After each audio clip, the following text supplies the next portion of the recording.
예, 여러분들 안녕하십니까? 오늘은 교회에서 예배를 안 드리면서 여러분들과 영화, 또 책, 여러 가지 시사 문제 그런 식으로 설교의 형식은 아니고요. 여러분들과 여러 가지 이야기를 나눠왔었는데요.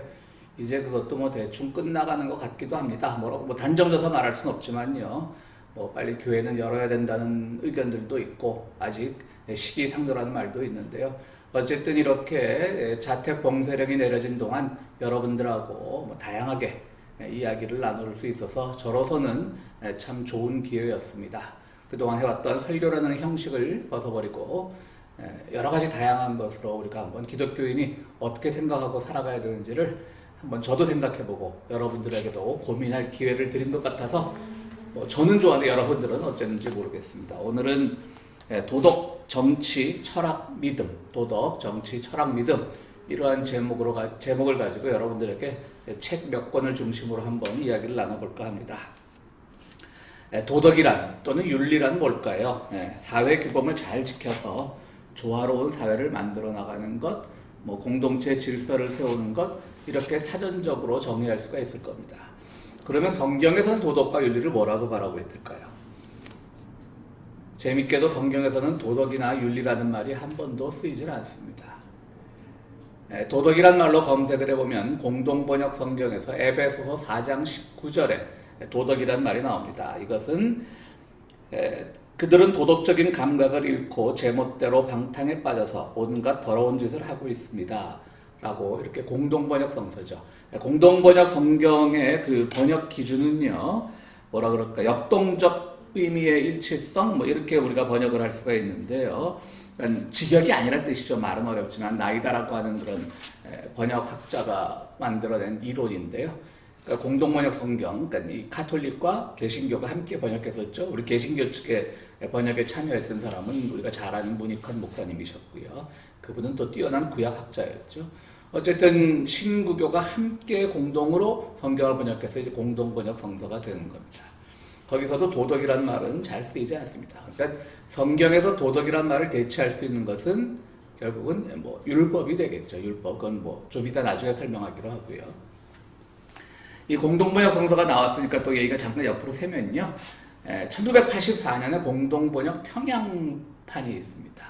이게 뭐냐면 84년이면 전두환 독재정권 치하인데 어떻게 이것이 그때 남북교류가 있었는지 어떻게 우리의 공동번역 인쇄 원판이 어떻게 전달이 되었는지 잘 모르겠습니다만은 아니면 그대로 그 북한 쪽에서 그대로 썼는지 그건 제가 자세한 건 아직 알아보지 못했습니다. 그러니까 북한에도 우리 공동번역 성경, 신구교가 함께 번역한 공동번역 성경을 쓰고 있습니다. 이게 바로 북한에서 나온 겁니다. 성경전서, 조선 기독교연맹 중앙위원회라는 데서 나온 겁니다. 그러니까 여기서는 몇 가지 이제 북한은 두음 법칙을 안 지키지 않습니까? 그러니까 몇 가지 그런 용어들만 제외하고는 거의 공동번역을 그대로 사용하고 있습니다. 그러니까 바꿔 말하면 북한에 성경이 있다는 얘기입니다. 우리 가끔 의욕이 지나친 선교사, 목사 이런 분들이 북한에 들어가다가 성경을 지참하고 들어가다가 잡히고 그런 일들이 좀 있었는데요. 그래서 북한에 종교 자유가 없다. 물론 서구 사회에서 또는 이쪽 서방 사회 영향을 받은 이쪽 사회에서 말하는 종교적 자유는 없을 수도 있지만요. 그러나 그들은 그들 나름대로의 신앙생활을 하고 있다고 저는 믿고 있습니다. 그런 점에서 성경책이 있는데 왜 성경책을 안 갖고 들어가냐는 거죠. 그건 그 나라에서 막는 것을 굳이 어겨가면서까지 그렇게 할 필요가 있나? 저는 그렇게 생각을 해봅니다. 어쨌든 그 도덕이란 말은 성경에는 있지 않고요. 율법이란 말로 대신되고 있습니다. 또 그 우리 개역성경, 옛날에 쓰던 개역성경에 보면 오늘 읽어드린 그 에베소서 4장 19절은 그들은 수치의 감각을 잃고 자기들의 몸을 방탕에 내맡기고 탐욕을 부리며 모든 더러운 일을 하고 있습니다. 그러니까 부끄러움과 수치를 아는 수호지심이라고 할까요? 그런 것들이 이제 잃어버리고 그래서 결국은 자기 몸 가는 대로 그렇게 살고 있다고 개혁적으로 이렇게 표현하고 있습니다. 조지 레이코프라고 하는 버클리에서 오랫동안 가르치던 언어학자입니다. 본래 이분은. 근데 그동안 그 언어학을 기초로, 말을 기초로 이제 우리가 언어에 의해서 얼마나 우리의 생각이 조정되고 왜곡될 수 있는지를 소개하면서 이 도덕 정치를 말하다라고 하는 책을 썼습니다. 이분의 책은 우리 많이 번역되어 있죠. 제일 유명한 책이 바로 코끼리는 생각하지 마, 코끼리는 말하지 마. 그 책이죠. 코끼리는 생각하지 마. 이거 뭐냐면 상대방에서 그러니까 뭐 토론이 되었던 정치적인 당파가 되었건 상대방에서 이제 어떤 함정에 빠뜨리기 위해서 공격에 빠뜨리기 위해서 코끼리는 생각하지 말고 하면 이미 사람들은 그때부터 코끼리를 생각한다는 것이죠. 그들이 던져놓은 프레임에 빠져든다라고 하는 것이죠. 그 책으로 아주 유명한데요. 코끼리를 생각하지만 좀 얇은 책이고 이 책은 아주 두껍습니다. 이 책에서 말하는 건 이겁니다. 이 미국에서는요, 이 도덕을 가정과 국가를 이렇게 일치시키면서 그들의 정치와 도덕을 뭐라 그럴까요?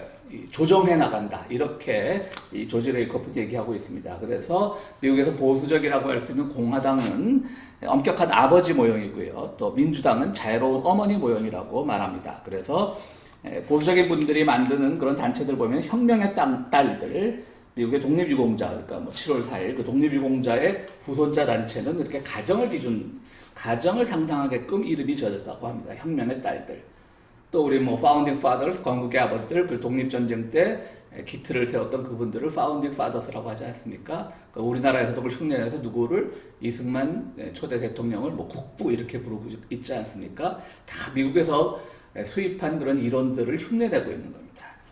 또 우리의 아들, 딸들 뭐 이런 단체도 있다고 합니다. 어떤 이라크에 이제 가 있는 군인들을 뭐 후원하고 하는 단체인데 다 가정 모형이라고 하는 것이죠.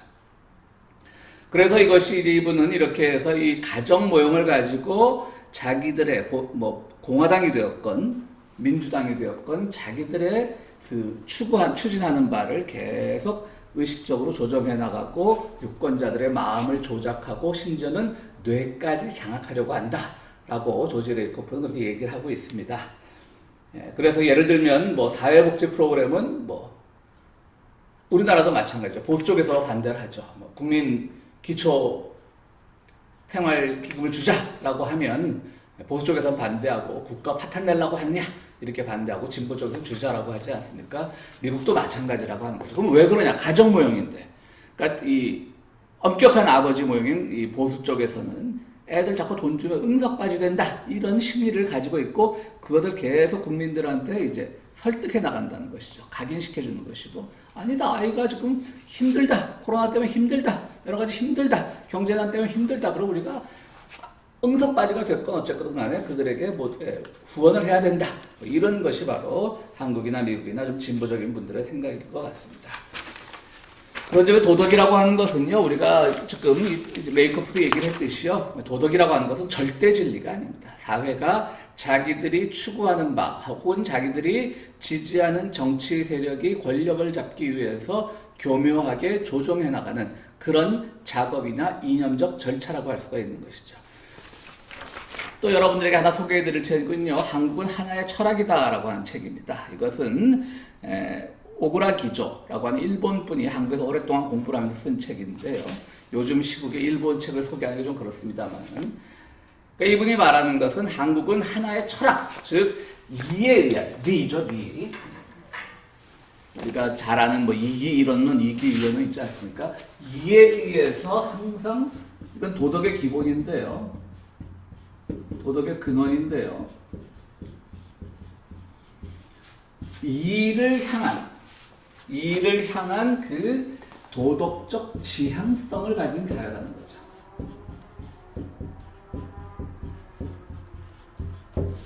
근데 이 오그라 기조는 아주 재밌는 말을 합니다. 일본은 그렇지 않다는 거예요. 그런데 이 도덕적 지향성이라는 말을 오해하지 말라는 거죠.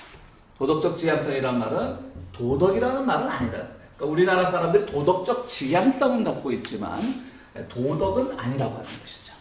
그래서 그는 이 도덕과 도덕적 지향성을 나누면서요. 한국 사회가 가지고 있는 어떤 뭐 도덕이다, 한국 사회가 굉장히 도덕적이다 이걸 칭송하는 게 아니죠. 뭐 말씀드렸듯이 요즘 일본 사람과 우리들이 사이가 안 좋은데 그렇기 때문에 뭐 이들의 말을 무시하자라고 할 건 없고요. 제3자가 본 한국의 모습도 한번 생각해 볼 수가 있습니다. 결국 이 리라고 하는 것, 우리 말씀드렸듯이 이기 이원론 할 때 이와 기가 있죠. 기가 있습니다. 이는 뭐 서양 철학으로 말하면 이데아가 되겠습니다. 이데아. 그러니까 이 오그라 기조의 주장은 항상 이를 추구하는 삶이라는 거죠. 이 한국 사람들은 예전부터 이를 추구하는데 그 이를 추구하는 게 뭐냐? 그럼 사회 원리, 뭐 플라톤 철학에서 말하는 이데아 같은 근원적인 거 그게 아니라 이 이를 추구하는 도덕 지향성이 결국 부와 권력을 가져다 준다는 것이죠. 부와 권력을 가져다 준다고 이렇게 얘기를 합니다. 그래서 한국 사람들은 굉장히 부와 권력 지향적인데 그게 묘하게 정말 뭐 율곡이나 퇴계 이황이 들으면 기겁을 할 얘기지만 그게 묘하게도 부와 권력과 일치하는 그런 모습을 가지고 있다라고 하는 것이 오그라 기조의 얘기입니다. 저는 뭐 오그라 기조의 얘기를 여러분들 다 믿으라는 얘기는 아니고 저는 좀 굉장히 그럴듯하게 받아들였습니다.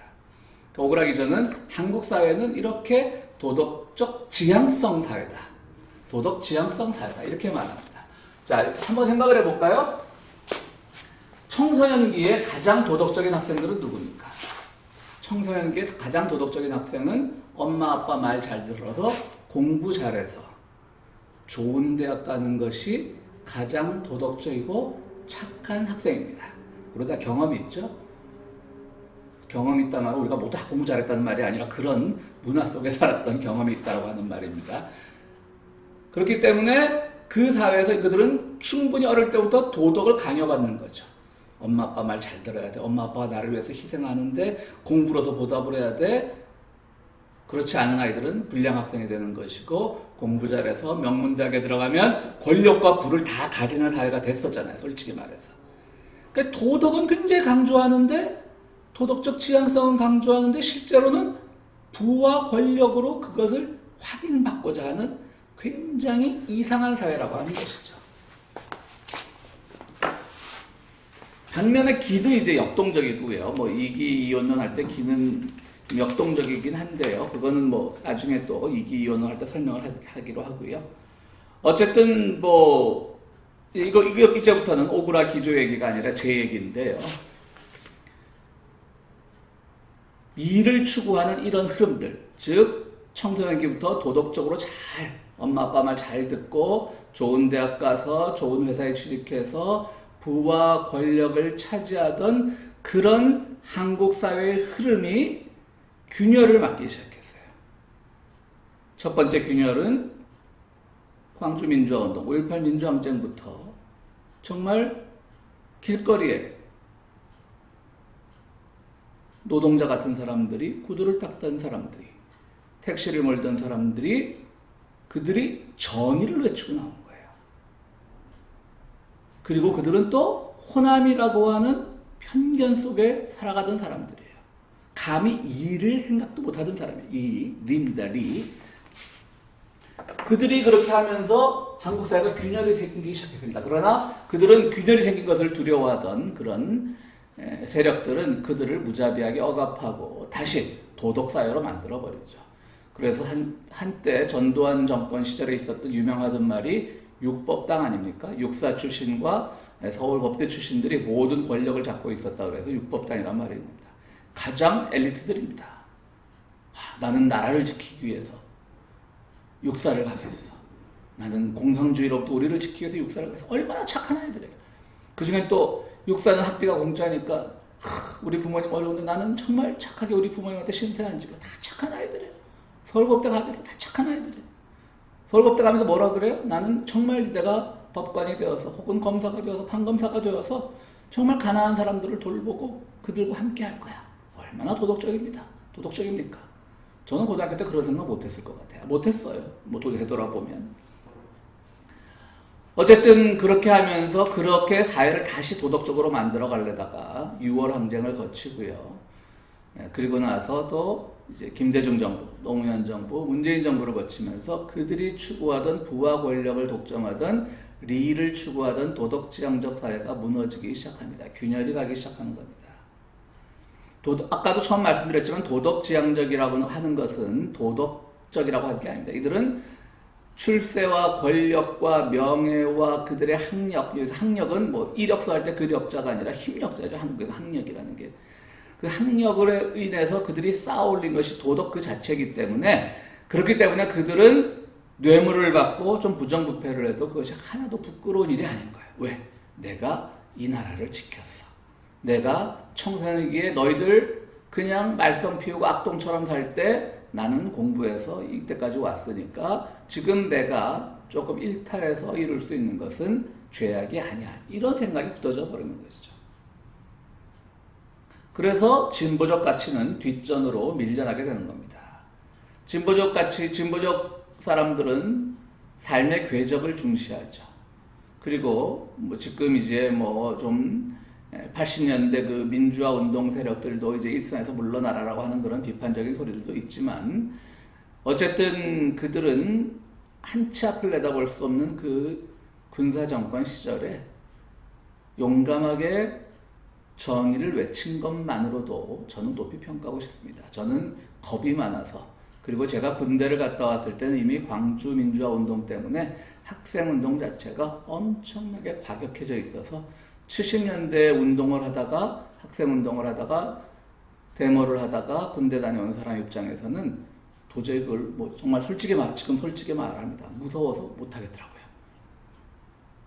그렇기 때문에 저는 항상 그들에 대해서 빚진 마음, 부채의식을 갖고 있습니다. 그래서 그들이 무엇을 하든 내가 그들의 언저리에 있지도 않고 그들처럼 그렇게 정치적인 권력에 이제는 정점에 오르지도 않았지만 어쨌든 그들이 잘 됐으면 좋겠다라고 하는 것이 그 당시 제가 그렇게 살지 못한 데 대한 최소한의 뭐라 그럴까요? 양심이라고나 할까요? 그렇습니다. 자, 그래서 이제 보수가 자기들이 사회 도덕을 모두 같이 획득하고 있는 것으로 생각을 했는데, 진보라고 생각하는 사람들이 이 권력을 잡았고, 이 사람들이 권력을 잡고 나니까 기존의 도덕적 가치는 다 없어지는 거예요. 뭐 진보 쪽에서도 학력이 좋은 분들이 물론 많지만 학력도 아니고, 우리가 열심히 고시 보고 대기업 취직해서 성공할 때 저들은 돌멩이나 던지고 아주 비도덕적인 사람들이었는데 그들이 지금 사회 정점에 있는 걸 못 봐내는 거죠. 그러니까 그들은 자기들이 할 때는 아무것도 아니야. 왜냐하면 자기들은 이미 사회에서 크게 말한 도덕을 가지고 있었기 때문에 사소한 부패나 이런 것들에 대해서 너무나 정당하게 생각하고 있었던 것이죠. 자기들이 할 때 아무것도 아니었는데 상대방이 하니까 저들을 무너뜨리기 위해서, 균열시키기 위해서 그들이 가지고 있는 조그만 흠집을 잡고 더욱더 스크래치를 내는 겁니다. 그게 오늘날 우리 사회가 갖고 있는 문제인 겁니다. 그렇기 때문에 오늘 보수 세력이 이 오늘날 저는 현재 한국의 정부가 꼭 진보라고는 말하고 싶지 않지만요. 어쨌든 반대편 세력보다는 진보에 있는 건 확실하니까요. 그들에게 있어서 자꾸 균열을 내려고 하는 것이죠. 균열을 내려는데 뭐가 없어. 야, 우리는 열심히 공부했는데 니들은 놀았잖아. 이런 말도 한데 통했어요. 한 90년대까지 통했죠. 국회의원 선거운동할 때 돌이나 던지던 사람들한테 우리 지역을 맡겨도 되겠습니까? 이런 것들이 실제로 나오고 그랬지만 지금은 안 나오죠. 손가락질 당하죠. 그러니까 그것도 안 되고. 그러니까 계속해서 그들이 가지고 있는 그 도덕을 흠집을 내기 시작하는 겁니다. 참, 그래서 오늘날 이 싸움은 어떻게 보면 오그라 기조가 걱정했던 그 싸움의 연장이기도 하고요. 또 조금은 다르지만, 미국 상황과 우리 한국 상황은 조금은 다르지만요. 조지 레이커프가 얘기했던 그 도덕과 정치의 관계를 말하기도 합니다. 오늘날 우리 또 트럼프, 미국 사니까 트럼프 얘기 잠깐 하면요. 트럼프는 그러면 엄격한 아버지 상입니까? 참 재밌죠, 이것도. 공화당이 엄격한 아버지 부모상이라면 민주당은 자유로운 부모상이라고 하는 것이 조지 레이커프의 주장인데, 이 책은 물론 트럼프 집권 이전에 쓰인 책입니다. 아마 트럼프를 향해서 이분이 뭐라 그런지는 잘 모르겠어요. 그런데 특이한 현상이죠. 엄격한 아버지는 아니죠. 왜냐하면 모든 사람들의 놀림감을 받고 존경을 못 받으니까. 그런데도 지난번 대선에서 그를 향해 표를 찍어줬던 것이죠. 그러니까 조금 더 약간 다른 가족적인 모델이 지금 미국 사회에서도 모든 사람들의 지금 생각을 지금 곤동에 빠뜨리고 있습니다. 다들 4년 전 기억하시겠지만 설마 했었잖아요. 그죠? 설마 트럼프가 될까? 뭐 물론 상대 진영이었던 그 힐러리 클린턴 같은 사람들이 뭐 특별히 내세울 게 없었던 것도 있었지만요. 어쨌든 다시 도덕이라고 하는 것은 미국 정치에서 나타나는 것, 한국 정치에서 나타나는 것 비슷한 부분도 있고 좀 다른 부분도 있습니다. 자, 말씀드렸듯이 성경에선 도덕을 율법이라고 얘기하죠. 바울은 율법을 믿음으로 풀었습니다. 오직 믿음으로. 그리고 예수님은 그것을 사랑으로 풀었습니다. 오직 믿음이 굉장히 오해가 많은 얘기인데요. 행위를 무시하자, 도덕을 무시하자 그런 말이 절대 아닙니다. 이것은 자기가 믿는 믿음의 대상을 아주 선명하고 확실하게 주체적으로 구성하자는 얘기입니다. 비난하는 사람들, 야 기독교는 뭐 오직 믿음으로 행위는 아무렇게나 해도 된다 그러더라. 뭐 그게 이제 교회 밖에서도 왜 이제 비난을 하고 교회 내부에서도 자칭 진보라고 하는 분들이 뭐 우리는 오직 믿음 교리를 뭐 파기해야 된다 이런 말 하는 사람들도 있는데 오직 믿음을 제대로 이해를 해야 되는 거죠. 사도 바울이 말한 오직 믿음은요 그냥 주체적인 자기 결단이에요. 주체적인 세계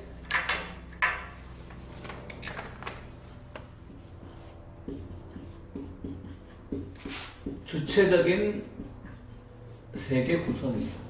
내가 생각하는 세계는 어떠해야 된다. 주체적으로 세계를 구성하려고 하는 주체적인 결단이에요.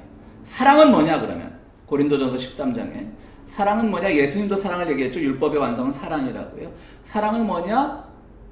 사도 바울에게 있어서 사랑은 바로 이런 세계 구성을 함께 나누는 이웃과 함께 나누는 공동체에서 함께 나누는 실행이에요. 실행. 공동체적 실행이 사랑이에요.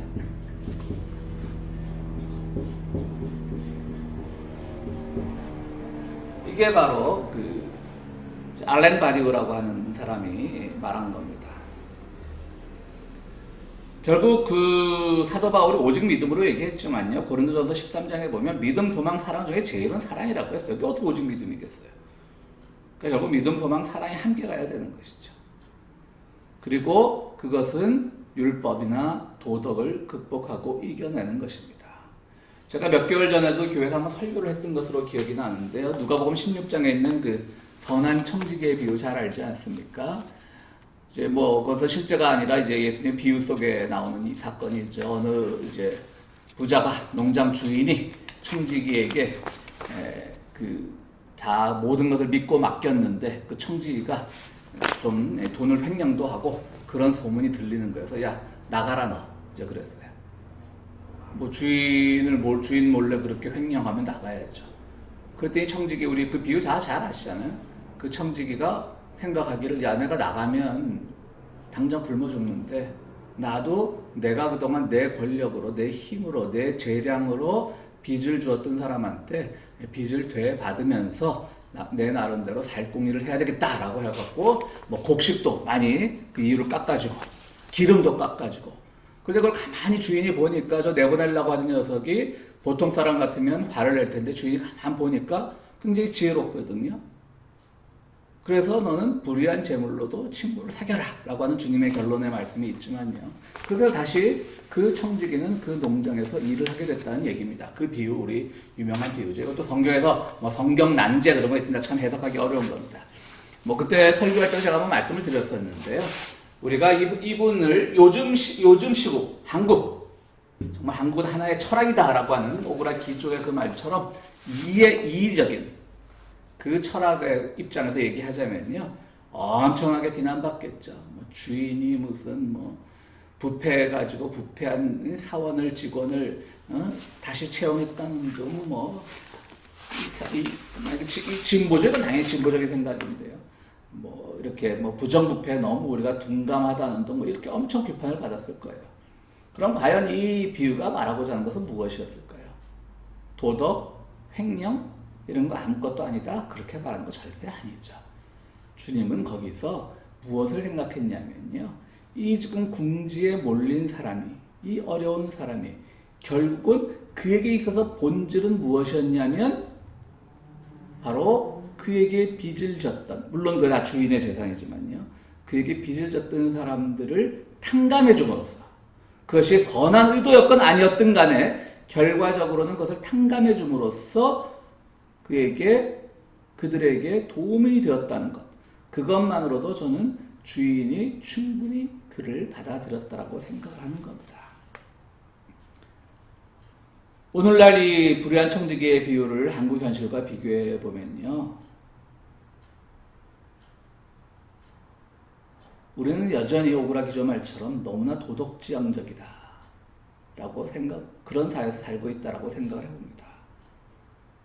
여러분, 뭐 내가 털어서 한 점 먼지도 안 나고 그러면 얼마나 좋겠습니까마는 그렇게 살아가는 게 쉽지가 않습니다. 전쟁으로 인해서 많은 사람들이 죽어서 반전데모에 나가도 또 우리는 세금을 내자고 얘기합니다. 그 세금의 많은 부분은 또 전쟁 무기를 쓰는데 사용됩니다. 우리는 정말 거미줄처럼 얽혀 있고요. 불교식으로 말하면 화엄세계처럼 모두가 다 얽혀 있는 겁니다. 거기서 우리는 가장 고유한 가치를 먼저 생각하자는 것이죠. 자, 여러분 생각해 보세요. 어떤 사람 정말 깨끗해요. 정말 털어도 먼지가 안 나. 근데 이분이 하는 일이 매일 아침에 정장을 차려입고 광화문에 나가서 태극기를 흔들면서 동성애자 죽여라, 세월호 저것들 전부 돈이나 받아 먹으려고 하는 것들이다. 태극기 휘두르면서 그렇게 많은 사람들을 죽였던 이승만을 가리켜서 국부다.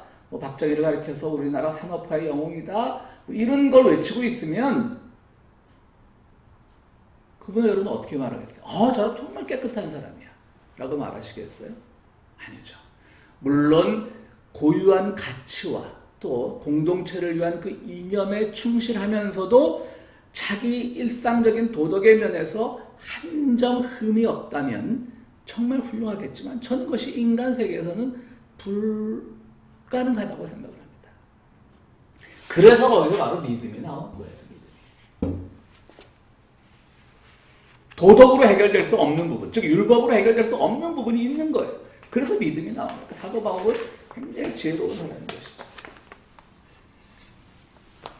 여러분 불교 영어 중에요,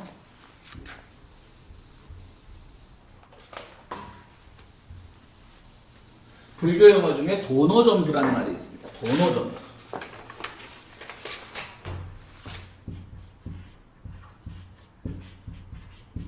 이게 지금 이 칠판에 잘 보일지는 잘 모르겠습니다.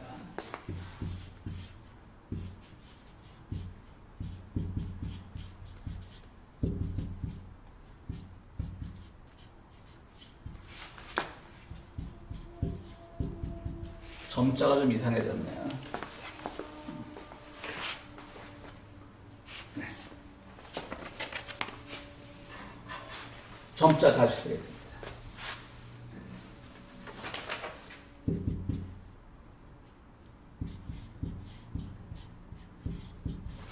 이게 뭐냐면 갑자기 돈자죠. 갑자기 돈자입니다. 갑작스러운 깨달음과 점진적인 수행. 이게 불교, 선불교의 그 깨달음의 기본 원칙입니다. 그러니까 갑작스러운 깨달음. 우리가 불교를 수행정교라고들 오해를 하는데요. 수행을 해도 안 되는 거예요.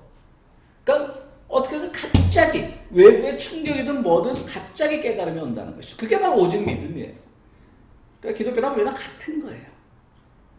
오직 믿음은요, 그럼 정수를 해야죠. 당연히 이제 나에게 주어진 도덕적인 삶을 살아가야 되는 것이죠. 그러나 그 전에 먼저 오는 것은 도노 혹은 믿음이라고 하는 것이죠. 제가 오늘 뭐 구체적으로 어느 단체를 얘기는 하지 않았지만 제가 누구를 말하고 있는지는 여러분들 다 잘 아시라고 생각이 됩니다. 물론 횡령이나 악의적 누락이 밝혀진다면 저부터 화낼 겁니다. 저부터 그 단체를 비난할 겁니다. 그러나 지금 돌아가는 상황을 보면 그러기보다는 모든 것이 너무나 정말 부정적인 쪽으로, 나쁜 쪽으로 얽혀 있는 것을 알게 됩니다. 운동세력 간의 알력, 거기다는 신문엔 잘 나지 않지만요, 자기들이 그런 것들을 생각하고 있다면 창피하니까 거기에는 남녀 문제도 있습니다. 그러니까 페미니즘 문제도 얽혀 있습니다. 그리고 도덕적 금집을 내려고 하는 기존의 도덕률의 기초에서 살아왔던 사람들의 마지막 저항 같은 것도 있고요. 그러니까 말씀드렸듯이 그들이 그 모든 잘못도 없이 또 그들이 해왔던 그런 공동체 또 할머니들을 위한 그 행동을 그렇게 잘 해왔더라면 더없이 좋았겠지만 사실은 불가능합니다. 왜냐하면 이들은 이를 추구하는 사람들이 아니었기 때문에, 리를 추구하는 사람들이 아니었기 때문에 그 부분에서 좀 서툰 건 사실이거든요. 뭐 잘했다 그런 건 아닙니다. 문제가 있을 수도 있죠. 이번 기회 그래서 기존의 운동 방식도 한번 되돌아보고 거듭나는 기회가 됐으면 좋겠지만, 그것을 우리가 대단한 부정과 착복과 횡령이 있었던 것처럼 그렇게 그 단체를 매도하는 것은요, 열심히 살아온 사람들에 대한 예의가 아니라고 생각을 합니다. 저는 적어도 그동안 불의와 싸운 사람들 혹은 시민단체들이 그렇게 막 살아왔다고는 생각하지 않습니다. 말씀드렸듯이 그들이 서툰 점은 있었을지 몰라도, 그리고 오랜 세월 동안 이제 민주정권이 이제 자꾸 사회 정점에 오르다 보니까 좀 느슨해졌겠죠. 우리 편이 정권을 잡았다는 생각에서 그것으로 인해 오는 타성 같은 것들은 분명히 있을 것입니다. 그러나 그들이 그렇게 큰 죄를 저질렀다고는 저는 생각하지 않습니다. 우리의 믿음 생활도 마찬가지입니다. 도덕을 무시하라는 말이 아닙니다. 도덕이 함의한 어떤 불순한 의도나 기획 같은 것들을 잘 분석해내고 그리스도의 눈으로 날카롭게 분석하고 또 새로운 실천 방향을 찾아가자고 하는 겁니다. 그러니까 저는 도덕 폐기론자가 아닙니다. 도덕에 종속되지 말자라고 합니다. 도덕으로부터 자유로워지자는 겁니다. 정확하게 말하면 도덕적 강박으로부터 자유로워지자는 겁니다. 그게 바로 그리스도께서 주시는 자유입니다. 우리는 그리스도께서 주시는 자유 안에서 정말 그리스도의 가치가 무엇인지를 함께 고민하고 살아간다면, 우리가 도덕적 강박이 없어도 우리는 사회로부터 저 사람 굉장히 비도덕적이야, 저 사람 너무 그냥 오직 믿음만 생각하는 사람이야 라고 비난받을 일 없다고 저는 확신합니다. 저도 우리 고민하는 크리스찬들은 그런 일들을 안 하잖아요. 그러니까 도덕적 강박으로부터 벗어나고 그 도덕이라고 하는 단어에 숨어있는 정치적, 이데올로기적, 권력적 모든 갈등의 요소를 내포한 그런 함의들을 잘 분석해내면서 우리가 이 시대를 살아가는 크리스찬이 어떻게 살아가야 되는지, 어떻게 또 자유로워야 되는지를 고민하는 여러분들이 되었으면 좋겠습니다. 고맙습니다.